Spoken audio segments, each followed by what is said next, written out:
Hello everyone, welcome back to the channel. इस video में देखने वाले हैं जीएफजी का problem of the day, that is sum of सब एरेस।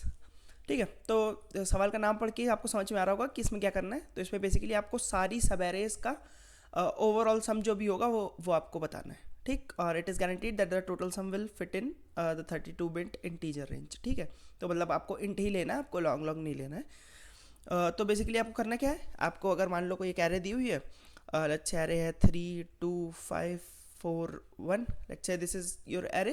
तो आपको क्या करना है, अब आपको पता है कि इसकी सब एरेस कितनी होती हैं। तो सब एरेस पहले यहाँ से स्टार्ट होने वाली सब एरेस ये हो गई 3 2 3 2 5 3 2 5 4 3 2 5 4 1। फिर 2 से स्टार्ट होने वाली 2 2 5 2 5 4 एंड 2 5 4 1। ठीक, फिर 5 से स्टार्ट होने वाली 5 5 4 5 4 1। फिर 4 से स्टार्ट होने वाली 4 4 1। फिर उसके बाद 1। ठीक, तब बेसिकली आपको हर एक सब एरे का सम निकालना है, और ऐसे सारे जितनी भी सब एरे हैं उनका कुछ कुछ कुछ कुछ सम आएगा। इन सारे सम्स को प्लस करके यहाँ पे एक आपको फाइनल वैल्यू मिलेगी, ये वैल्यू आपको रिटर्न करनी है। यानी कि सारी सब एरेज का जो सम आ रहा है उसका सम आपको रिटर्न करना है, राइट। तो अब ये कैसे कर सकते हो आप, तो देखो ये आपको दिमाग में सबसे पहला तरीका क्या आ रहा होगा, सबसे पहला तरीका यही आ रहा होगा कि आप क्या कर सकते हो, आप एन स्क्वायर का लूप चला के सारी सब एरेज फाइंड कर सकते हो। तो एन स्क्वायर के लूप में जब सब एरेज फाइंड कर रहे हो तो उसका सम भी एक कैलकुलेट करते जाओ, और rather than calculating the individual sum कि हर एक सब एरे का इंडिविजुअल सम रख रहे हो, आप एक ग्लोबल सम रख लेके चलो और उसमें सारी सब एरेज का सम एक साथ ऐड करते जाओ। क्योंकि इससे फ़र्क नहीं पड़ता ना कि आप इंडिविजुअल सम लेके आए उसके बाद उसको आपने ऐड किया, या फिर आपने ओरिजिनल ही अपने सम में सारे सब एरेज का सम ऐड कर लिया, राइट। तो इसका मतलब आप एन स्क्वायर के लूप में ही सारी सब एरेज का सम निकाल लोगे। ठीक है, बट देखते क्या ये पॉसिबल भी है हमारे लिए करना, राइट। तो देखो हमारा एरे का साइज़ क्या हो सकता है, एरे का साइज़ होता है 10⁵। अब इस पर तो आप एन स्क्वायर नहीं चला सकते ना, तो हमें कुछ बेहतर करना होगा, हमें कुछ एन या एन लॉग एन टाइप्स करना होगा। तो देखते हैं हम वो कैसे कर सकते हैं। तो देखो सब एरे है, इसमें तुम लॉग एन वॉग एन तो कुछ कहाँ से लगाओगे ही, राइट। कुछ सॉर्टेड वॉर्टेड भी नहीं है, सॉर्टेड होता भी तो भी तुम्हें सम से काम है। तो देखो तुम क्या कर सकते हो। हाँ, तो ऐसे क्वेश्चंस में जिसमें तुम पूरी पूरी सब एरेज पे लूप नहीं लगा सकते हो, तो इसमें तुम क्या करना चाहोगे, इसमें तुम करते हो कि एक इंडिविजुअल एलिमेंट को पकड़ लो, राइट। एक इंडिविजुअल एलिमेंट को तुमने पकड़ा, अब तुम देख रहे हो कि तुम पूरे सम में ये वाला एलिमेंट कितनी बार कंट्रीब्यूट कर रहा है, यानी कि ये वाला एलिमेंट तुम्हारा कितनी सब एरेज का पार्ट है। जितनी भी सब एरेज का ये वाला एलिमेंट पार्ट होगा, यानी कि सारी सब एरेज में इसने, अगर मान लो ये 4 सब एरेज का पार्ट है, तो इसका मतलब कि इस ओवरऑल सम में इस 5 ने 4 बार कंट्रीब्यूट किया, यानी कि 5 × 4 दैट इज 20 का कंट्रीब्यूशन इस 5 से आया। अगर तुम हर एक एलिमेंट का कंट्रीब्यूशन निकाल लो, हर एक एलिमेंट का इस टोटल सम में कंट्रीब्यूशन निकालो कि कितनी बार हर एक एलिमेंट ने कंट्रीब्यूट किया, तो at the end you can say कि हाँ सबका कंट्रीब्यूशन अगर मैं ऐड कर दूँ तो मेरे को पता चल जाएगा कि टोटल सम कितना है, राइट। तो अगर देखो हम छोटा एग्जांपल लेते हैं, उसको दोनों तरीके से कैलकुलेट करके देखते हैं। ठीक है, देखो 3 2 5 4 ये था मान लो। तो अब अगर हम इसका सारी सब एरेज का सम निकाले, देखो 3 से स्टार्ट होने 3 3 2 दैट इज 5 3 2 5 दैट इज 10, फिर 3 2 5 4 दैट इज 14, राइट। फिर इसके बाद 2 2 5 that is 7, 2 5 4 that is your 11, and फिर 5 4 दैट इज 9, फिर उसके बाद 4। ठीक, तो अब अगर इसका हम टोटल सम निकाले तो टोटल सम कैसे निकाल सकते हैं हम, this is 10 this is 10 20, right, 20 and this all are 20, and then this 5 5 is 10, this is 20, right. तो आपका टोटल सम 70 निकल के आया। ठीक, अब अगर हम देखें, हम इंडिविजुअल एलिमेंट का कंट्रीब्यूशन देखें तो वो देखें कैसे निकलता है। देखो अब मैं कहूँगा कि 3 मेरा कितनी सब एरेज में कंट्रीब्यूट कर रहा है, तो देखो 3 किस में करेगा, एक यहाँ 3 से स्टार्ट होने वाली बेसिकली सारी सब एरेज में कंट्रीब्यूट करेगा, राइट। क्योंकि इसके पहले कोई एलिमेंट नहीं है तो ये किसी के एंड होने वाली सब एरेज पर कंट्रीब्यूट नहीं कर सकता, बट ये 3 से स्टार्ट होने वाली सारी सब एरेज पर कंट्रीब्यूट कर सकता है। तो 3 से स्टार्ट होने वाली कितनी सब एरेज बनेंगी, क्योंकि इस एरे में 4 एलिमेंट है टोटल, तो 3 से स्टार्ट होने वाली 4 सब एरेज बनेंगी। तो ये 3 क्या करेगा आपका, बेसिकली 4 सब एरेज में कंट्रीब्यूट करेगा, तो इसका मतलब ये 12 सम कंट्रीब्यूट कर रहा है। ठीक, अब इस 2 पे देखते हैं 2 कितनी सब एरेज पे कंट्रीब्यूट करेगा।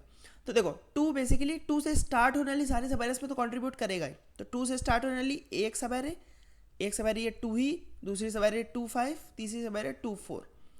अब क्या किसी और सब एरे में भी कंट्रीब्यूट कर सकता है, हाँ, किसमें, 3 से स्टार्ट होने वाली में भी करेगा ये। कैसे?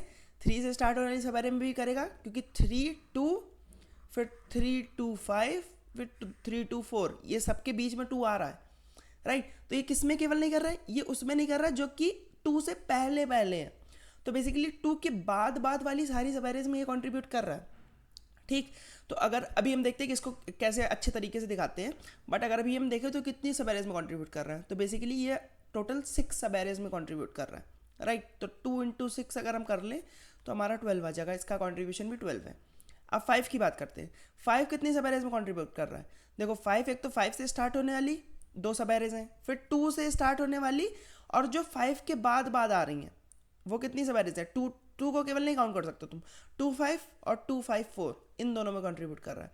फिर उसके बाद 3 वाली में भी 3 5 3 5 4, राइट। तो टोटली कितनी सब एरेज हो गई?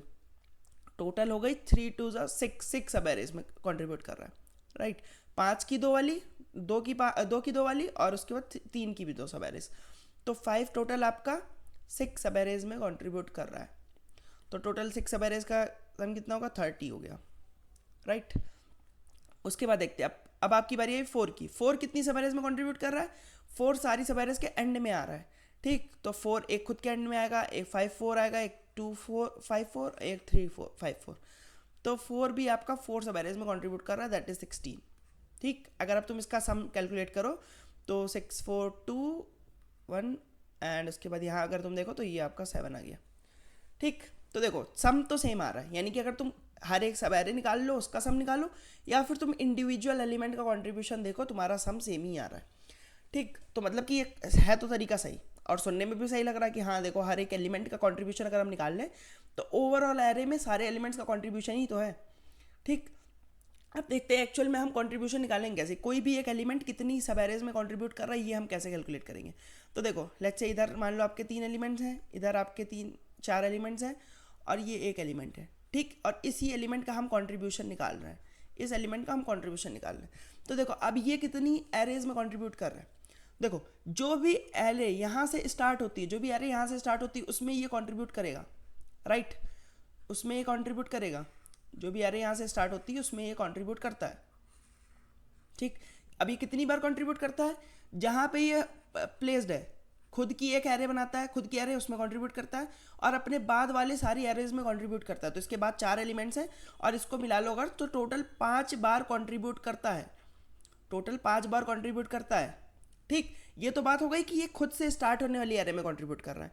अब कोई एरे जो इसके पहले से स्टार्ट हो रही है, कोई एरे जो इसके पहले से स्टार्ट हो रही है उसमें ये कब कंट्रीब्यूट करना चालू करता है? उसमें ये तब कंट्रीब्यूट करना चालू करता है जब वो एरे इसके ऊपर से होके गुजरती है, ठीक। तो इसके ऊपर से होके गुजरने के लिए वो कहाँ पे एंड होगी? वो या तो यहाँ पे एंड होगी, या तो यहाँ पे एंड होगी, या तो यहाँ पे एंड होगी, या तो यहाँ पे एंड होगी, या तो यहाँ पे एंड होगी, ठीक है। तो कोई भी एरे जो इसके पहले स्टार्ट होती है उसके पोटेंशियल एंड पॉइंट क्या हो सकते हैं जब वो इस वाले एलिमेंट का कंट्रीब्यूशन ले रही हो? तो वो या तो इसी एलिमेंट पे खत्म हो या तो इसके बाद कहीं भी खत्म हो। अब क्योंकि टोटल 5 एलिमेंट्स ऐसे हैं जो इसको मिला के इसके बाद हैं, ठीक। तो टोटल 5 ऐसे एलिमेंट्स हैं जो इसको मिला के इसके बाद हैं। तो अब हर एक एरे जो इसके पहले स्टार्ट होगी, जो इसके पहले या इस पे ही स्टार्ट होगी, वो कितनी बार कंट्रीब्यूट करेगी? वो टोटल 5 बार कंट्रीब्यूट करेगी, क्योंकि टोटल 5 एंड पॉइंट्स हमें मिल गए। तो अब हम स्टार्टिंग पॉइंट्स अगर देखें तो स्टार्टिंग पॉइंट कौन कौन हो सकता है? या तो यही एरे हो सकती है स्टार्टिंग पॉइंट, या तो इसके पहले का कोई भी स्टार्टिंग पॉइंट हो सकता है, राइट। तो इसको मिला के या इसके पहले कितने स्टार्टिंग पॉइंट आपके बन सकते हैं?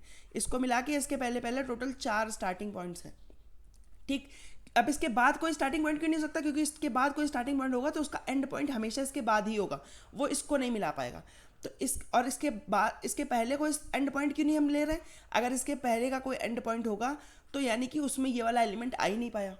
तो बेसिकली हम क्या देखना चाह रहे हैं? हम देखना चाह रहे हैं ऐसे कितने स्टार्टिंग पॉइंट्स हैं जो इसको मिला के या इसके पहले हैं, वो हम देख लेंगे, और ऐसे कितने एंड पॉइंट हैं जो इसको मिला के इसके बाद है। टोटल स्टार्ट पॉइंट जो इसके पहले हैं और टोटल एंड पॉइंट जो इसको मिला के इसके बाद है, इन दोनों का जो मल्टीप्लाई होगा उतनी ही सब एरेज में टोटल ये एलिमेंट कंट्रीब्यूट करेगा, राइट।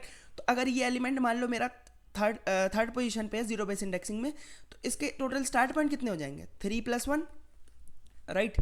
3 + 1 टोटल स्टार्ट पॉइंट है इसको मिला के, और एंड पॉइंट कितने हो जाएंगे?